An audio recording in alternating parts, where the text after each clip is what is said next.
Rebonjour les amis.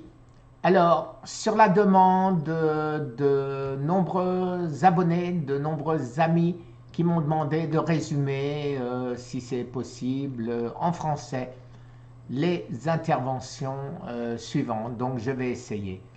Je vais essayer, vous m'en voudrez pas si écouter, parler en même temps. Bon, je vais essayer, hein, comme je l'ai fait tout à l'heure, pour la deuxième partie.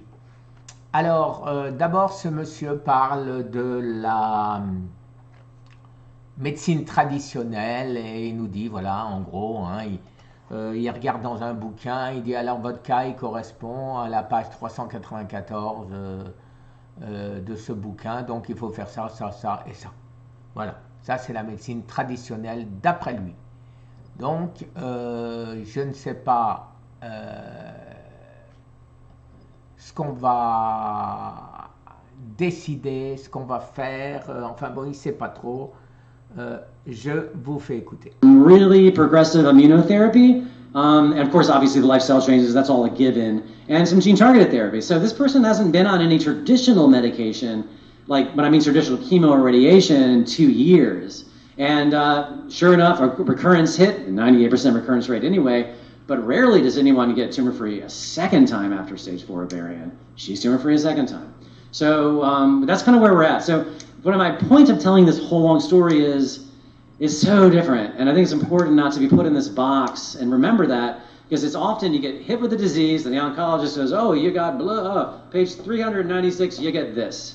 They treat you like a number, and that's what everybody here is trying to tell you, that it's not so easy. It's hard to answer. It's a good question, Steve, but it's just so hard to answer because I don't know what I'd do. All I can do is kind of tell you what I've seen others do. But be prepared for a marathon, and be prepared for the fight if this hits you or a loved one. And don't just, as Pam said and as everybody said, don't take the first advice you hear. Take a breath. Just look around. Try to navigate the system. You are in charge, not that oncologist. So you have a brain also that can do their own research as well. So.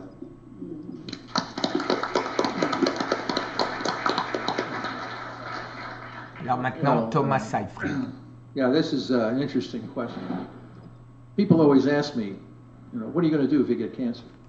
Qu'est-ce que vous allez faire si vous avez le cancer? I know what I need to do. Je sais ce que je dois faire. A lot of what was said here is absolutely spot on. It's you have to know, you have to have a tool. If you know the tool, if you know what's driving the disease, si vous savez ce qui conduit au cancer, let me tell you. Vous savez comment manager la mitochondria qui ne marche plus. There's only 2 fuels in the body that can supply the energy for the growing tumor cell. Il n'y a que 2 that is glucose and fuels, le glucose et la glutamine. Now, it sounds simple. It's easy to target glucose. Not so easy to target glutamine. What Brian said. The immune system uses glutamine. Beaucoup plus. So if you're going to target glutamine, you've got to be very careful about harming your own immune system. The other issue is that all metastatic cancers, or the majority of them, are the immune system. People in the scientific field are grappling with this, which means that our own immune system is the metastatic cancer cell. They use glutamine, okay? And our normal immune system uses glutamine. So how are we going to kill this guy if the very cells we need to get rid of them are also using the same fuel? There's no question about what Brian said. You have to kill the cell strategically without harming the normal cells of the body. So what we have is you have a strategy. You know what the cells are eating, because without energy, nothing lives. So we take the energy away from the growing tumor cell, transition the body over to a fuel that the tumor cells generally can't use, which are ketone bodies. And then we strategically go after the glutamine, but we pulse and press. So we actually, and I don't know of a diet yet that can target glutamine. There's many diets that can target glucose. But glutamine, you have to be very careful about. Régime So this is cutting edge now. We're even thinking about adding glutamine back. The very fuel that the tumor cell needs to use after we use certain kinds of low-dose drugs to hammer the tumor cells and slowly degrade them. I agree with what everybody said here. Going to the Hippocrates Health Institute and using these combinatorial therapies while maintaining the health of the body seems to be a very logical way to do this. One of the things that I would not do, ever, ce qu'il ne va jamais faire, is take chemo. C'est la chemo. Because what is the purpose of chemo? It's to kill proliferating cancer cells, right? This is why they do it. They do use radiation. Why? To kill proliferating cancer cells. But if you pull the plug on their energy, they're going to die. They're going to die just as if you were to use chemo. So why use chemo when you can pull the plug on their energy? The problem is, the biggest problem is that the medical community doesn't know about this. I feel bad. The physicians that I speak to, the oncologists, are always shocked when you tell them this because they never heard of it. They're not trained in medical school too. These people are not. Les médecins ne savent pas, ils n'ont jamais été entraînés. The problem is they just simply don't understand the biology of the disease they're treating. Ils ne connaissent pas la biologie du cancer. This is sad. And nutrition does play a massive role. So when someone says, "Oh, nutrition, go home and eat whatever you want," that's misinformation. It's not accurate information. It's a combinatorial issue. It's a body disease. You have to maintain the health of your body while you strategically eliminate the tumor cells, and you can do this. And we're on the cutting edge of doing this, but I'm not going to say that we have a blueprint that works. The only thing I can say is that we've looked at every kind of a cancer, and they're all the same. There's not breast cancer, brain cancer, bladder cancer, colon cancer. They're all the same. They're all fermenters. They're all the same because we know that. Okay, we've done this. We've looked at this, so we know what their vulnerability is. What we have not yet done is we have not yet perfected dosage, timing, and scheduling. And I think what Hippocrates does and other institutes like this, and there is going to be more, by the way, because we're working on clinics that want to target and kill cancer cells without toxicity to the rest of the body, based on an understanding of what the fundamental issue of the disease actually is. And it's very rarely going to involve radiation and chemo. And another thing about the immunotherapies that you hear about, that you hear on TV every night, you don't see the papers that show that this stuff is also can kill you very quickly. There's a paper that just came out in JAMA. You get hyper-progressive disease from some of these. Très rapidement. And you know, it's very strange because people think, well, I'm going to go in for an immunotherapy. And, you know, Steve Allen from Microsoft passed away very recently. Est mort. Died in 2 weeks after starting the treatment. 15 jours après avoir commencé l'immunothérapie.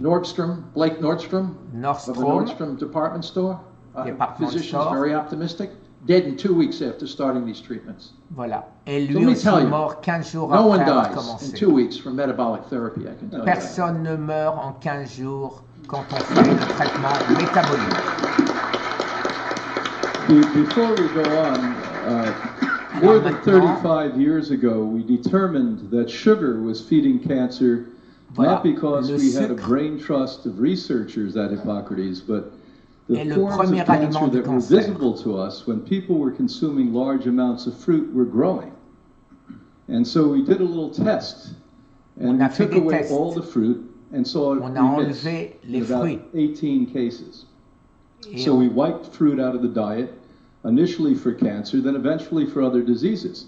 And so we've been doing this for many decades. And a few years ago, we had a major medical conference, a research conference, and Thomas came, and he sat down with me, and he said, "Why do you do that?" I said, "Because it helps cancer." He said, "Do you want me to show you why that works?" And remember, we sat at the table, and he showed me on a paper exactly how fruit sugar feeds cancer more than any other form of sugar. Because it metabolizes in the body like a fat. No other sugar metabolizes like a fat. It actually makes you fat.